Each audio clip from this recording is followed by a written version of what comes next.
Good morning. We want nationalism here in Sweden. Yeah, we do. And we found them. Yeah, new nationalists. It's the Greens and the Socialists. You know, they are in government here in Sweden, and they are now talking about protecting the country and being responsible for the nation and so on. I expect them soon to start waving Swedish flags and sing the anthem. That's right. The Swedish Socialist PM yesterday did a speech to the nation, and what do you see behind him, behind his back? A huge Swedish flag, of course. And he talked about being responsible. He wants the Swedes to be more responsible for this country. Yeah. Now you need to remember something about this Socialist PM and his friends, the Greens. They are responsible for getting new Swedes here. Tens of thousands of them every year. And so many of them are destined to live on government support for the rest of their lives. And he is talking about responsibility. That's right. We have a similar situation in Germany. And you know what? The German Chancellor, Angela Merkel, she's in a 14-day quarantine right now. She's being forced to work from home. I don't know why this is funny. I picture her at home. It just looks funny. And, you know, this must be hard on Germany, having Angela at home. Germany closed its land borders recently to all foreign citizens. Yeah. But there is one exception. And this is confirmed by the German Ministry of the Interior. Asylum seekers, that's the exception. Now people should find this very strange. Maybe they are getting used to it, but it looks very strange, doesn't it?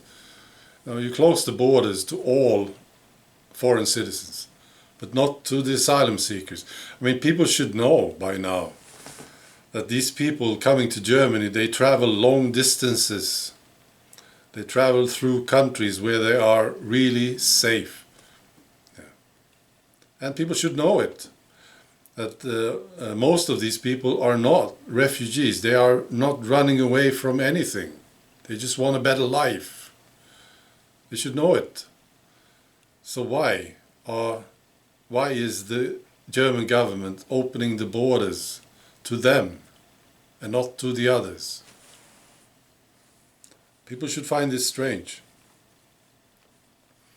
Germany, they wouldn't help Italy.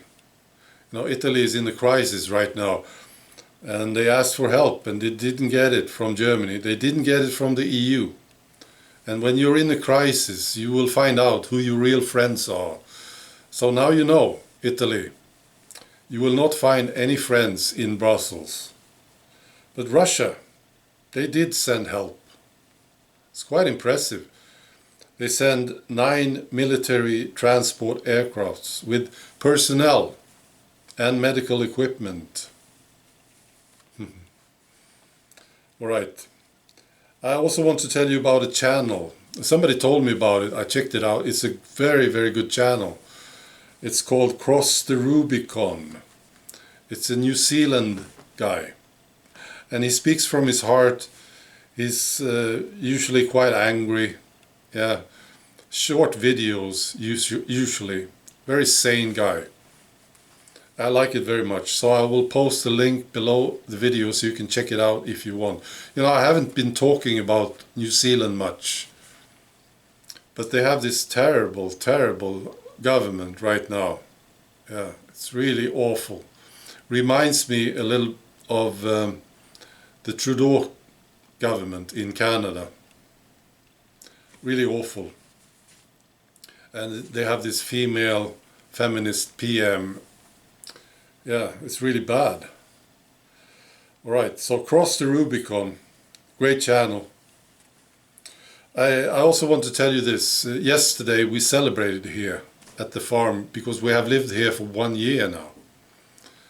And it's been fantastic, really.